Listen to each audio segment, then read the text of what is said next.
Welcome to the deep dive. Today we're really diving headfirst into something that could genuinely be a game changer. We're talking about how we understand ownership in the digital age. Exactly. And you're listening because you want to get up to speed, right? Get the important stuff fast.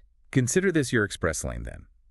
We've been looking at some really compelling information that challenges, well, pretty much the standard way we think about tokenized assets. It really does. The big question we're tackling is, what if the way we own and interact with digital tokens representing real things, what if that's about to fundamentally shift? It feels like a big what if. Yeah. And this isn't just, another minor crypto update.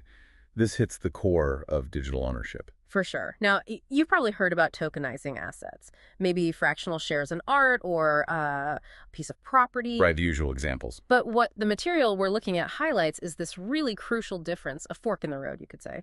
It's the difference between what they call asset-backed tokens and asset-related tokens. And we're really going to drill down on that second one, asset-related, especially how it's being developed by this platform, SQARES. Yeah, SQARES. They're not just talking small improvements here.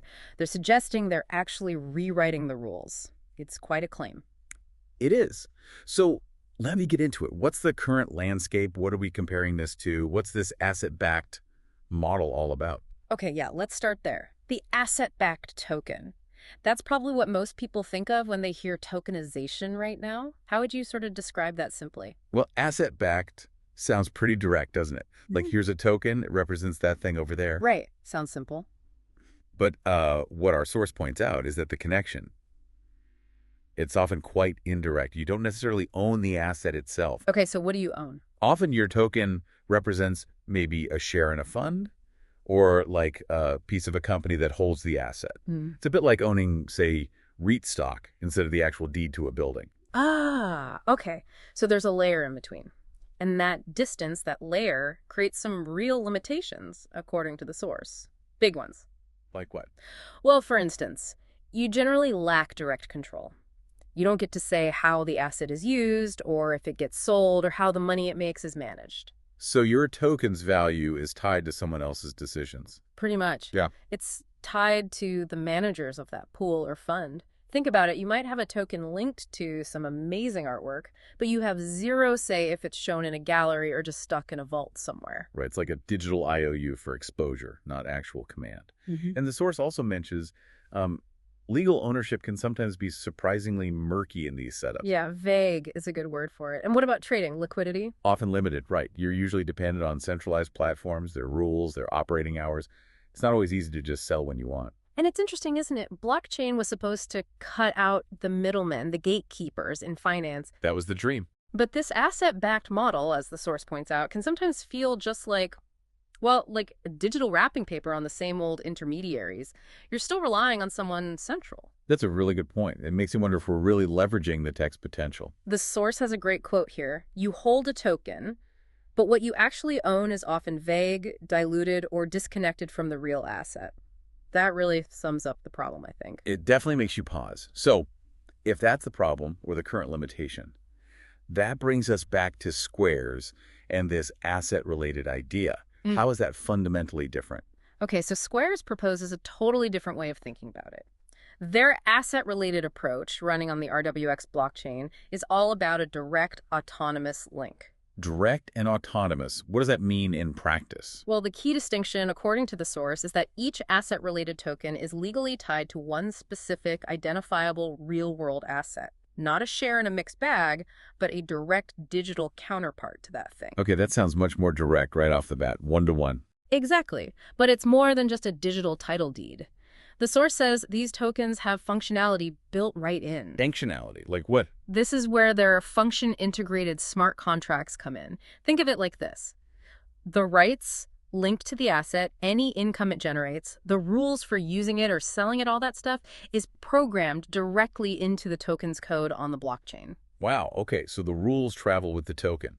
Precisely. It's like the asset's operating manual is embedded in the code, and because of that built-in logic, these tokens can supposedly be traded directly, person-to-person, peer-to-peer, no need to ask permission from some central exchange. So theoretically, I could sell my fraction of, say, a building to someone in another country instantly, just peer-to-peer. That's the idea. And maybe the most radical part highlighted by the source. These tokens are designed to be fully autonomous. Autonomous, meaning? Meaning they operate based on their programmed rules. This massively reduces, maybe even eliminates, the need for a central manager figure and all the risks that come with that. Okay, that is a big shift. It really is. And the source uses another powerful quote. When you own an asset-related token on SQARES, you don't hold a representation, you hold control. That haired differently, doesn't it? Control, not just representation. Yeah, that's a huge difference. It sounds like a completely different way of owning things digitally. It does. And the source even includes a handy comparison table laying out the differences side by side. Maybe we can walk through a few of those. It really clarifies things. Good idea. Let's do it. So first up, ownership. Asset-related on SQARES is described as direct and individual. Right, versus the asset-backed model, which is typically indirect, maybe through shares in an SPV or fund. Okay, then access to the asset itself. SQARES claims it's always available, governed by the token's code. Whereas the traditional model often means access is managed externally. You have to go through the manager or follow their procedures, much less direct. Transparency is another one. SQARES emphasizes full on-chain transparency. Everything's visible on the blockchain. Compared to the asset-backed world, where key info and processes can often be off-chain, maybe a bit opaque, you don't always see the full picture. How about security? That's always a big concern. SQARES argues security is baked into the blockchain and the smart contract itself. For asset-backed tokens, security relies heavily on the third parties involved, the custodian, the manager. More potential points of failure, perhaps. Possibly, yeah. And value attribution. How do you know what your token's worth? With SQARES, the source says it's clear, real-time, linked directly to that specific asset. Asset-backed tokens, especially if pooled, might have value based on delayed NAV calculations, which can be less transparent. Right, like waiting for the fund manager's report. Exactly. And finally, liquidity. SQARES aims for P2P trading, immediate, potentially much more liquid. Compared to asset-backed tokens, which can sometimes be quite illiquid, stuck on specific platforms or with lockup periods. So you put all that together, direct ownership, programmed rules, transparency, potentially better liquidity and security. It paints a very different picture for the owner. Definitely. So, okay, let's connect this back to the listener. If you're someone used to traditional investing stocks, bonds, real estate, why should you really care about this asset-related distinction? What's the hook? Well, the source outlines some really powerful potential benefits. Imagine being able to trade fractional ownership of, say, prime real estate globally, 2047, without all the usual paperwork, lawyers, and middlemen fees. That alone sounds pretty revolutionary for real estate. Absolutely. True global markets, no gatekeepers.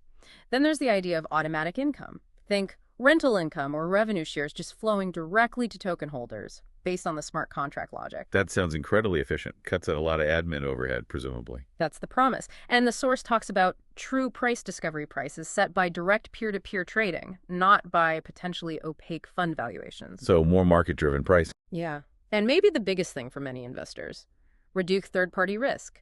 You're less exposed to issues like a fund manager making bad decisions or problems in other assets within a pooled fund dragging yours down, or even a counterparty just failing. So less contagion risk, less counterparty risk. Exactly. The source essentially frames it as a potentially radically better way to own and invest, especially compared to traditional finance or real estate structures. More control, more transparency, programmable benefits. It's definitely something that makes you think, am I missing out here? It really does feel like something significant might be happening. Yeah. Now, all this cool stuff, asset-related tokens, programmable ownership, it must rely on some pretty clever tech underneath, right? Oh, absolutely. The source lists several core components. There's the SQARES smart contract standard itself. Okay, a foundational layer. And within that, these things called function-integrated autonomous logical units, FILOs, kind of like mini programs within the contract that handle specific rules or functions for the asset. Right, like automated tasks or rule enforcement. Pretty much. They also mention multi-balance and secure token swap protocols, which sounds like tech for managing different types of tokens or balances securely and allowing them to be swapped safely. Makes sense for complex assets. What else? Direct Sale 3 and real-time provisioning modules. Direct Sale 3 probably relates to how tokens are initially offered or sold directly. Real-time provisioning sounds like it enables instant setup or allocation of rights when a token is acquired. Instantaneous effects, basically. Seems like it. And finally, they mention asset mirroring across EVM-compatible blockchains. EVM is the Ethereum virtual machine, so that suggests these SQARES tokens could potentially exist or move across different major blockchains like Ethereum, Polygon, etc., increasing their reach. Okay, so putting that tech picture together, it sounds like the goal is to make each tokenized asset its own little self-contained economic unit on the blockchain. It enforces its own rules, interacts directly with owners, potentially across different networks. That's a great way to put it. Self-contained, autonomous, globally connected digital assets. That seems to be the vision. And the potential applications mentioned in the source, they really start to bring this to life. Like real estate deals with self-adjusting interest models built in. Yeah, or fractional fine art ownership, where the ownership record is permanent and clear. Energy projects where the yield just gets distributed automatically to token holders. Even digital processes, maybe managing access rights or licenses automatically through tokens. It feels like the possibilities are huge. They really are. And the source stresses this isn't just a local thing. They talk about this enabling a borderless ownership economy, impacting places from Zug to Dubai, from New York to Berlin. It's aiming for global scale. You really do get the feeling listening to this. If SQARES pulls this off, or even if this concept of asset-related tokens takes hold, not paying attention now could mean missing a major shift. That's definitely the vibe coming from the source material, that feeling of, wow, this could fundamentally change things. It suggests the future isn't just digitizing old structures, it's building entirely new ones. Right. So, to kind of wrap this up, the core message we're getting from our source is pretty stark.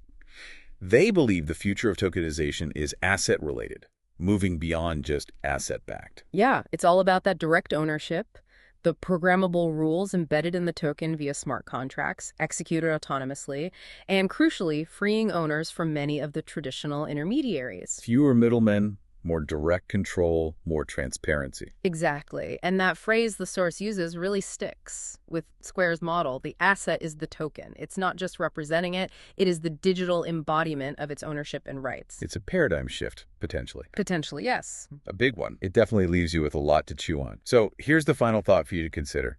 If this is true, if this vision of direct, autonomous digital ownership becomes the norm, what does a world like that actually mean for how we invest, how we transact, and how we interact with pretty much any kind of asset? Something to think about. Thanks for joining us on The Deep Dive.